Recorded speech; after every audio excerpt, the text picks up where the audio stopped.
Hello, and a warm welcome to everyone here with us today. I'm very proud that we can present you with an original and challenging agenda over the next couple of hours.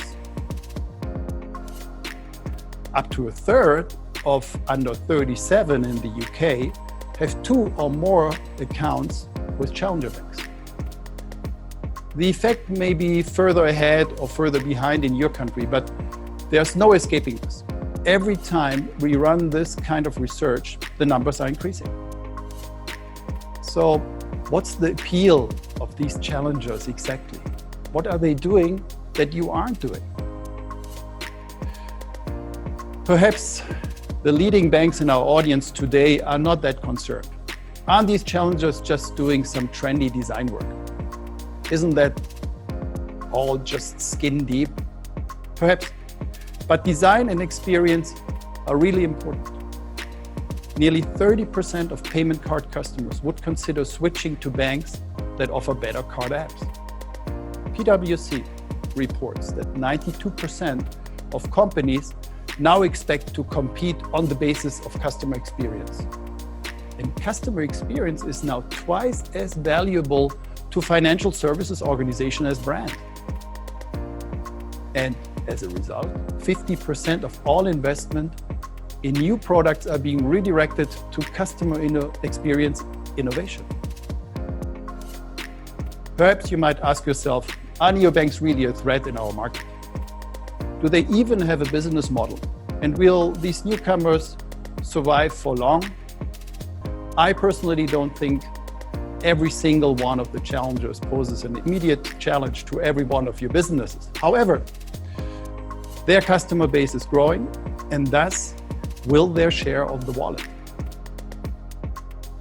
So here we found that well over half of the respondents do currently offer secure chat as a communication channel for their customer. Now, not all of those firms use it in a very deep or extensive way. We found that 40% still don't use that secure chat for specialist advice, probably just using it for general customer support purposes. And looking at the firms which do not currently use secure chat, we found that half of them are planning to add that soon.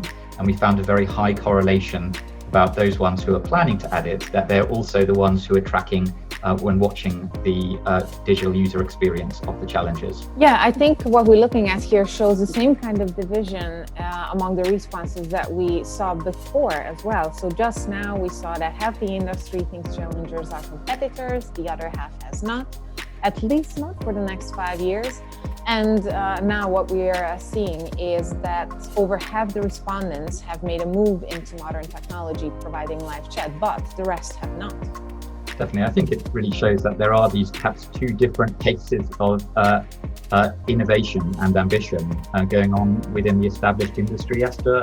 I think it means that you do have some firms which are more cautious and moving more slowly, whereas you do have some firms which digitally are moving much faster. So obviously, everybody would have heard about, customers come first. But what I wanted to share is, what does it mean to us? So I think it was the conscious decision that we wanted to start with what we call as hardware. We had to change the culture within the bank. In 2009, DBS, if you expanded the acronym DBS, the S stood for quite a lot of things that were not really good. We used to be called as slow. We used to be called as one of the longest queues that you can get on an ATM machine, and so on and so forth. So we had to change the culture. We had to really look at hardware and say, how do we demonstrate in the digital world, in the Asian standards, the service standards that we have, three tenets. One, be respectful to the customer. And what does that mean? 2, be easy to deal with. Making banking accessible, making the banking responsive, keeping it very simple for the customer. And D, dependable, always the right solution, no downtimes on our systems, always there for the customer in good times and bad times. So that was the hardware, really trying to build on the ability to change the culture within the organization to be more customer centric. So let's go to a history lesson first of all. So it was around about the 1960s, and this character here, Dick Fosby, he invented what is known as the Fosby flop, which is literally a new high jump technique where you run up to the bar and you do a backflip over it. So before then, everybody who was doing high jump either ran up and jumped headfirst over the bar, or they did kind of a scissor kick over it. And what he did was what Oliver mentioned at the start of this event today. He said he literally raised the bar with this new technique. And what we can do is we can sit back with a popcorn over the next decade and we can just watch the entire financial services industry just get blown away with whole new things. But really, that's not an option for a lot of us and a lot of you on the call. You can't just sit back there and watch and wait until your whole business model is disrupted or somebody pulls the rug out from your digital proposition. These things are happening, right? You either lead these things and you be the disruptors, or you follow very fast behind them and you utilize these disruptive forces. It's no longer good enough to sit back and watch this kind of stuff. Otherwise, somebody like Dick Fosby in that high jump, somebody's going to come and do a backflip right over your digital model and you'll be disrupted. Digital transformation is absolutely not a one-off project. It requires a huge mindset shift across the whole enterprise, led from the highest points of that enterprise, to embark on a journey to a new place. Yes, neobanks, virtual banks are a great threat to established financial institutions. First of all, they're more innovative. They're faster to respond to new requirements and functionalities. They have a much lower cost basis, and it is easier for them to approach new customers due to less loyalty of them with their existing bank environments. With these omnichannel capabilities, we've thought about a concept how banking could look like in the distant future. Let's have a look. Hi there, I'm Mina.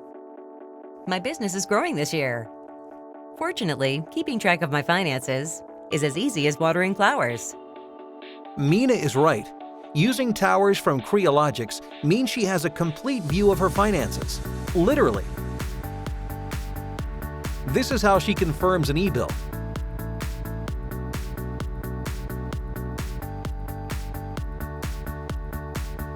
And this is how, Sorry to interrupt, it's my son, charmingly asking for an increase in his pocket money. We don't call it personal finance management, we call it personal finance optimization, or simply perform. Let's have a look. Here is Greg, helping to manage the whole family. But managing money, that's a bit more of a complex problem for him. Like 80% of Americans and 60% of Brits who live from paycheck to paycheck, according to a recent Nielsen study. Many people, especially the younger generation, struggle with managing their personal finances. This is why we have created a concept to solve that problem, a personal finance optimization called Perform. We saw in the survey messaging is indeed a topic, but not everybody's using it. But I might turn that question around and say, would you say that WhatsApp was just another form of email? Well, so I think you mentioned it, it's all about the UX, it's about the user experience, and that's the big change. But talking about UX, instead of talking about it, let's have a look at what it actually looks like. This is Lisa. And today, one of life's big opportunities has just popped up. Lisa's not one to let an opportunity slip. She wants to act right away.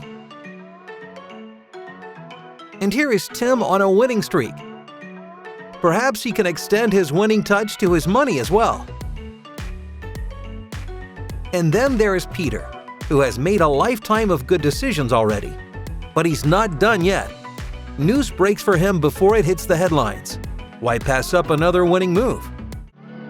Different needs, always the right response. Conversational financial workflows are easy to set up and manage for banks and investment management firms. Conversational by CREALOGIX. I think if you play on the logic even one step further after open finance, you get to this world of open data, which Chris touched upon earlier, which is escaping just the world of finance and leaving it to access data living in your utilities company or in government through tax information that lives there, or even in your hospital or healthcare provider. All this information and data made accessible to the customer so that they can control it and use it for different third-party applications with their own consent is really the next logical step after open finance.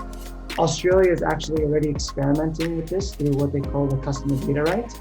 And one can only imagine the huge benefits that those customers can start to gain from getting access to all this information. I mean, we really fundamentally believe that whole ecosystems will start to coalesce alongside these rivers of data that flow from your utilities company to your bank to your government, all centered around the customer as kind of the main unit.